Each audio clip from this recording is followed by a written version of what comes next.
Welcome to the Water Trough, where we can't make you drink, but we will make you think. My name is Ed Drozda, the Small Business Doctor, and I'm really excited you chose to join me here as we discuss topics that are important for small business folks just like you. If you're looking for ideas, inspiration, and possibility, you've come to the right place. Join us as we take steps to help you create the healthy business that you've always wanted.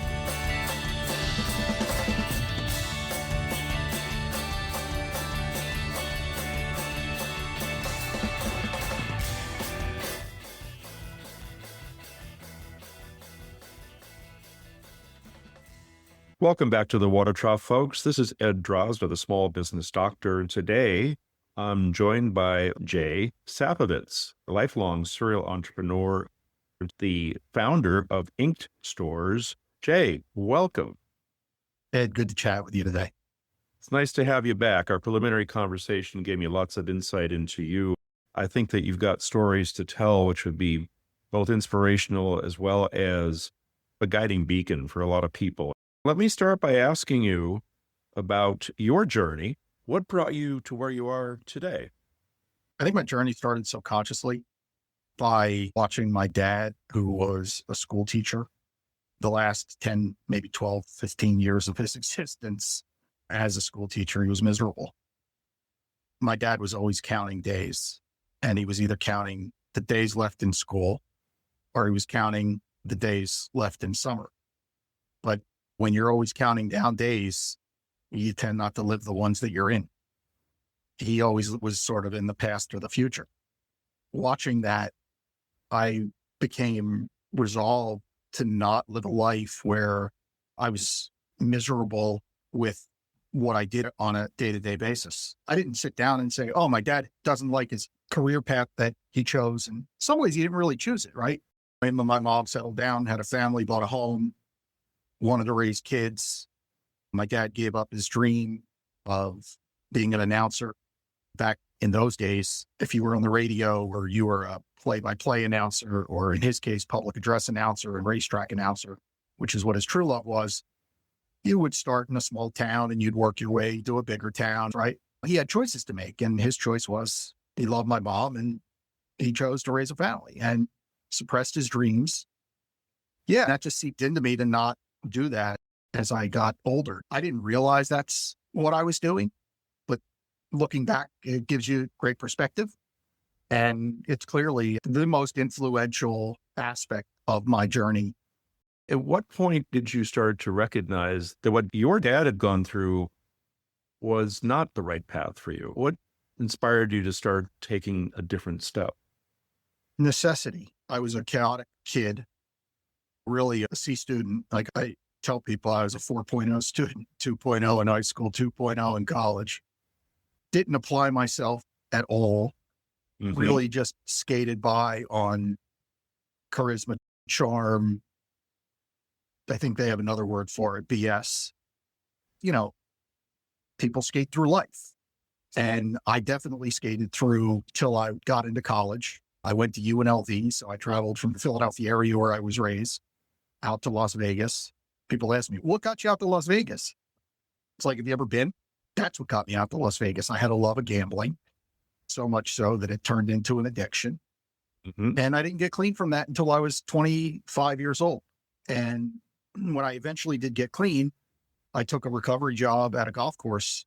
Recovery job is defined as a mindless activity where you can allow yourself to take and alleviate pressure of your daily existence and focus on getting clean, and in this case, clean and sober from gambling. And so I went to a golf course, started changing soft spikes. I was working outside services. So I'm 25 years old. I had just come off a 2-year engagement that I left as a talk show host on sports radio, 610 WIP, which was the number one Mel Karmazon-owned radio station for sports and guy talk in the country. It was either WIP or WFAN. They were always 1-2. I was 23 years old when I got that gig. Didn't have to go to a small market. Would live in my dad's dream, but didn't feel like I could give my opinion on sports and safety any longer because I didn't want the activity of being right, which was fueling my ego, which was a big piece of my gambling addiction. Mm-hmm. So I left that job, went to work for $7 an hour plus tips and outside services at a high-end golf course, Wyncote Golf Club in Oxford, Pennsylvania. And, pick the range, caddied from time to time, change soft spikes, carry people's bags, clean clubs, all the things that you do in outside services. Mm-hmm. It was just the break that I needed mentally of the constant race and the constant go, go, go. And when my head cleared, I had an idea to, when you work on tips, and I had worked on tips when I was in Vegas because I parked cars at the Barbary Coast. So I was a valet. So I understand the tipping game. And one of the aspects of the tipping game is that you notice dead periods, because when people aren't flowing in, they're not handing you cash. So I noticed that there were these blocks of time that would go unused at the golf course. So I came up with a plan. I now know it to be my first ever business plan, and presented it to the general manager, that I could sell these blocks of time off the market to companies and corporations at a discounted rate, unpublished, to fill the gaps. So they took me out of the cart barn. I had about 4 months of clarity in my head, and I became the sales manager at this golf course. And when I became the sales manager of the golf course, we grew sales incredibly the next 9-10 months. It's seasonal. It was March and Philly. March, middle of March, you can start making money in the golf business, but it goes till November, December. So it's really only a 3-month gap most years. But I noticed this other piece, which was that our competitive golf course about 8 miles away had a senior PGA Tour event.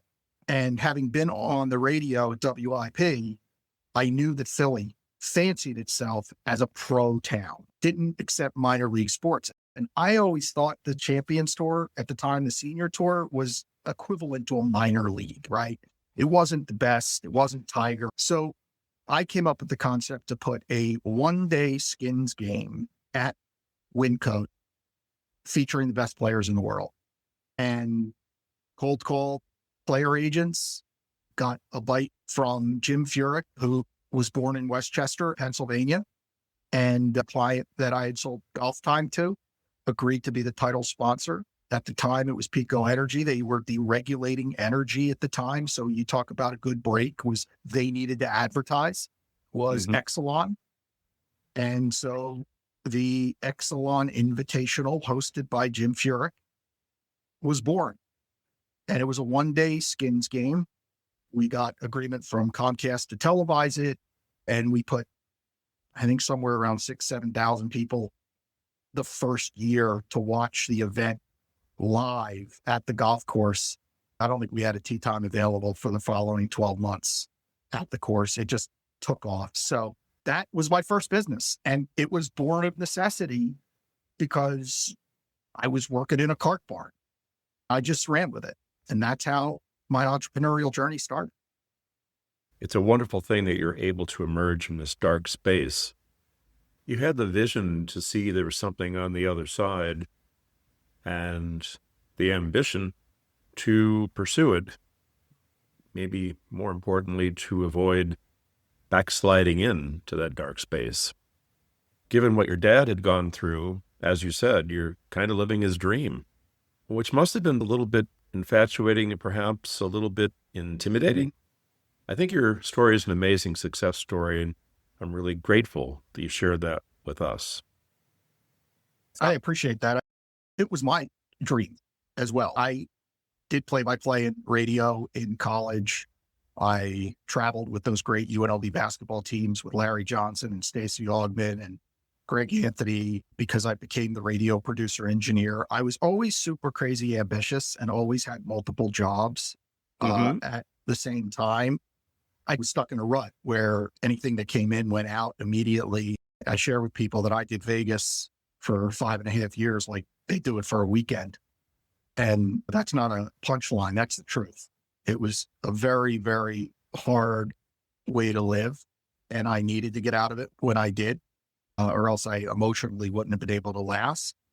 As far as seeing through the other side of it, that definitely was true for a number of years. The Invitational lasted 10 years, but after 3.5, I became bored. I'm a big starter. I love starting things. Hmm. But once I get into the execution mode, there's different levels of entrepreneurs, right? There's 0 to 1 entrepreneurs, there's 1 to 2 entrepreneurs, and then there's scalers. I was never a scaler. My attention span was always shorter than that. So sold my interest in the event October 2001, got an opportunity to become part of the startup and founding team of a company called Marquis Jet, zero revenue, which was a startup private jet company led by Kenny Dichter and Jesse Itzler. I was a top, I don't know what number, 10, 15, early employee of the group. I opened the Boston office. We went from 0 to $1 billion in revenue in about 4.5 years. And that was something I had never, ever imagined I could be part of before. I mean, my dad was a school teacher and now I'm selling private jets. My clients were Randy Johnson when he did his contract with the Yankees. The CEO, chairman of McDonald's at the time was a client of mine. I could go on and on about lifestyles of the rich and famous. As nice as it is to say that I came out of the darkness on the other side, while I've never relapsed from gambling, my ego definitely got out of control. And I had run into some issues later in my career coming out of Marquis Jet. In fact, leaving Marquis Jet because my ego took over. When you're early stage with a company, you do a little bit of everything and you've got that 0 to 1 charge. And then as the company grows, layers exist. And when layers start to exist, you become minimized is the wrong word, but less relevant than you were on day one. Even though I had this huge book of business and I could have stayed there forever. I loved everyone. They loved me. To this day, it's still the tightest knit family of people that I ever could imagine. There's very few people that worked in that organization wouldn't, if they saw me come up and give me the biggest hug, and I wouldn't give them the biggest hug back. And we're constantly in touch, even though our lives have all moved on in different paths. So super, super crazy tight. But 4.5 years into that experience, I decided that it was time to leave and start my own deal again. And that was not as dark as my gambling addiction, but it did lead to financial failure and what I felt was public failure in starting another business. So here I was, successful in college, traveling with the UNLV basketball team, successful at WIP on the radio in my hometown. I mean, I'm 23 years old. Kids I went to high school with, listen to me. Look how big and look how great I am. Started the Excellent Invitational. Everybody knew I started it. Wow, Jay's killing it. Part of the Marquis Jet founding team. So it just was like ego, ego, ego, ego. And then boom, the financial collapse hits in 2008. The business that I had created, I was not good enough, experienced enough, smart enough, whatever you want to say, to navigate through the calamity. Now people have said, a lot of people haven't navigated. I don't care about a lot of people. I care about me. There's 2 ways to go, Ed. Failure's part of life, right? You have a choice when you fail. You could either dissect why you failed and learn and grow from it, or you could bury your head in the sand and move on with your life. Maybe you repeat the same mistakes. Maybe you don't. I don't know what that path is. But for me, I tried to learn from it. And what I learned from it is that I was closed-minded to the business concept that we had and unwilling to pivot or make changes based on the feedback that we were getting from potential clients and customers.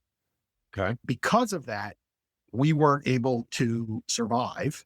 And that was a really dark period in my life. Now, I didn't go back to my addiction, but I look at the failure to suppress my ego as almost as detrimental, if not as detrimental as my addiction was, if I'm being truly sincere.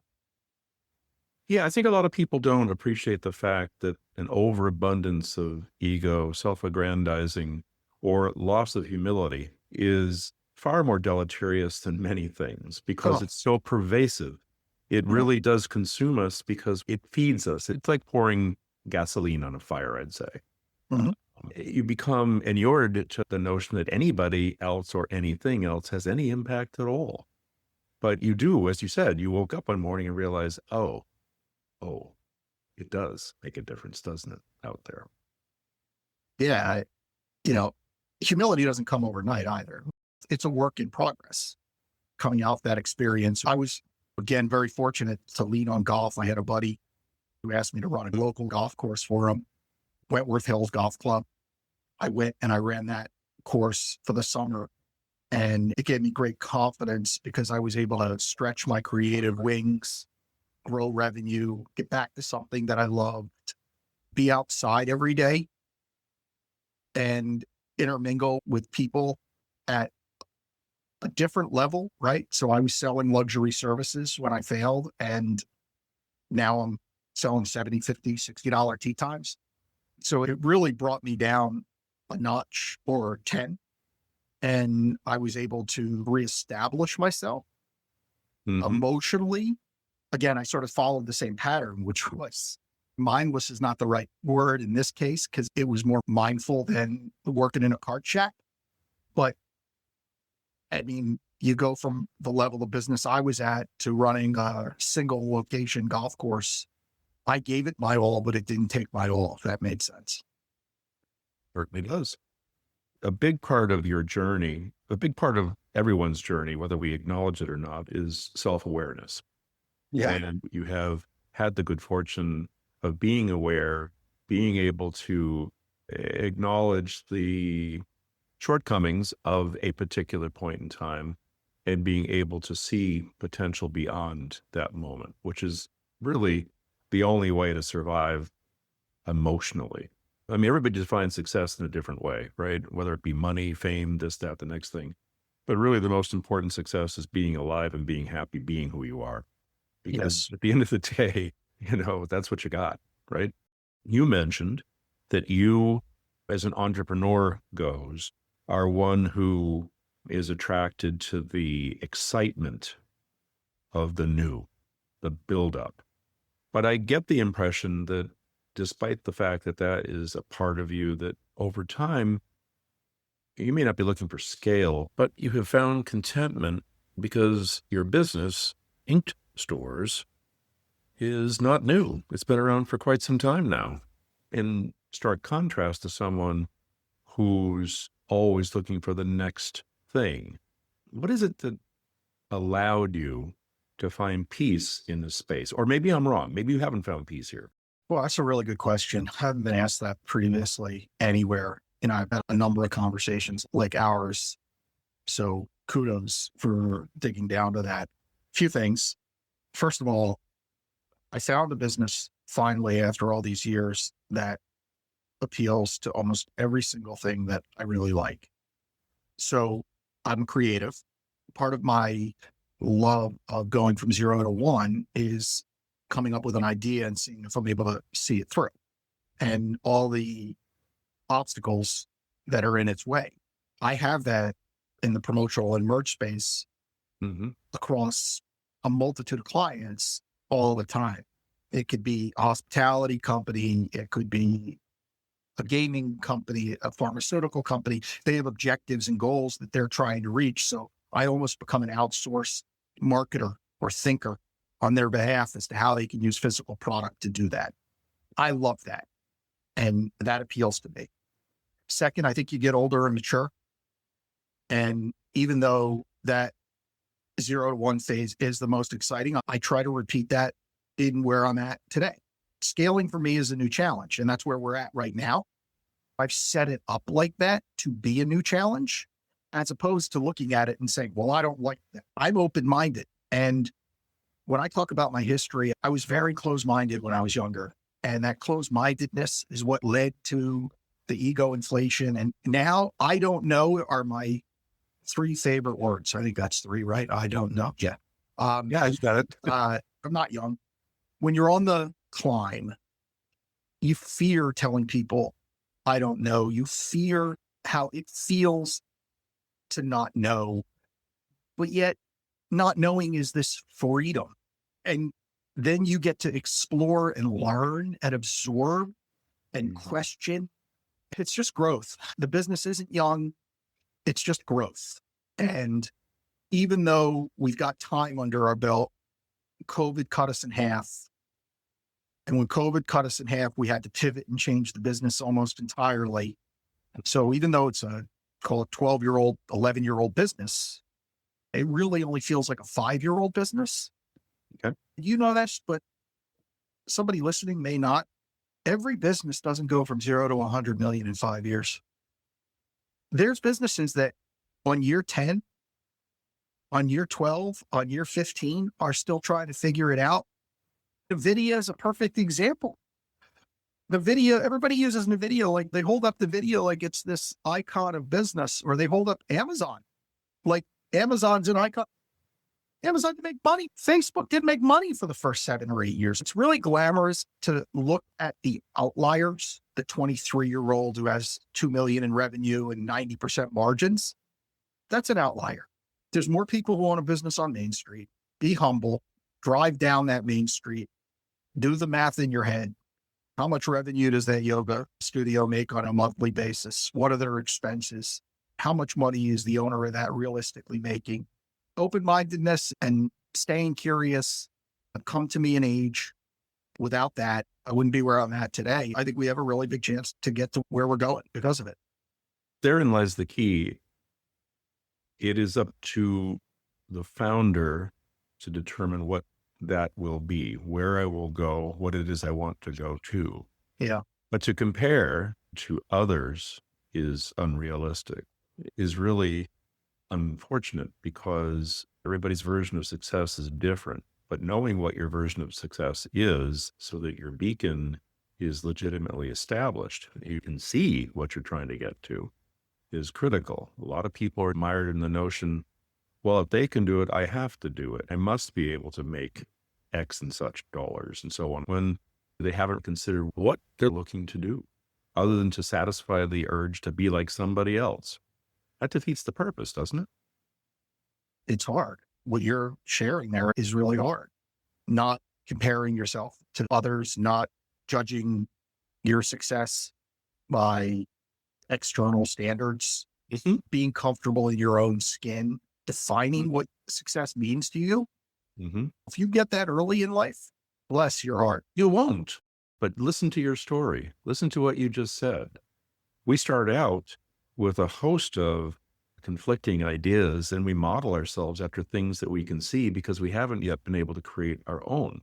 But as we mature, wouldn't you say, we do become comfortable in our skin, and we shed that necessity to be fitting other people's goals. We let those things go. What I'm hearing you say is you move from a space of go, go, go to a space of I get it, I get it, I get it. They're two different things, but they don't come. I don't think they come early. I don't think they can. Well, like I said, I think it's if you get it early, it's a gift. If you can, or if you can. I mean, if I knew then what I know now, blah, blah, blah. Okay, fine. Yeah, we've all heard that one, right? Yeah, it's true. And youth is wasted on the young, right? All those cute little sayings are actually pretty accurate. They are. They are indeed. Hey, Jay, this conversation has been enlightening for me. And of course, as enlightening conversations are, they go quickly. So now I'm going to put you on the spot and say, what are your parting thoughts? I'll share this. Last week, I wasn't in a great mood. I had some things happen that didn't really go my way, and I was a little down and mopey. My wife asked me what's wrong. I'd say nothing, fine. She said, no, something's wrong. I said, yeah, I don't know what it is. I can't put my finger on it.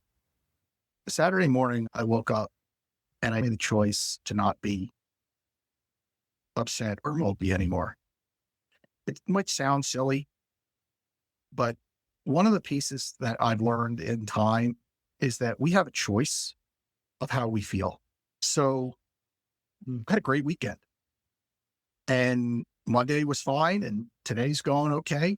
Now, that doesn't mean everything in my world is perfect, right? It's not. I'm dealing with things like I always deal with things, but I'm okay. And I know I'm okay because I can look back at times in my life that were far more chaotic than they are now. And if I was able to get through those times, I promise I'm going to be able to get through these times. So as far as parting wisdom is concerned, something I didn't understand very early in life, it's come to me later, is that I choose how I am, no one else. So if something's not going your way and you find yourself down, like I've heard it said, I'm having a bad day. The truth is that you're most likely having a bad 5 minutes and you're just milking it. So you can have a bad 5 minutes. There's 24 hours in a day. Take a breath, start over. That's your choice, and be where you want to be. And if you want it, and if you're miserable, that's where you want to be. A lot of people like to sit in that and covet their misery. I've gotten past that. I do it.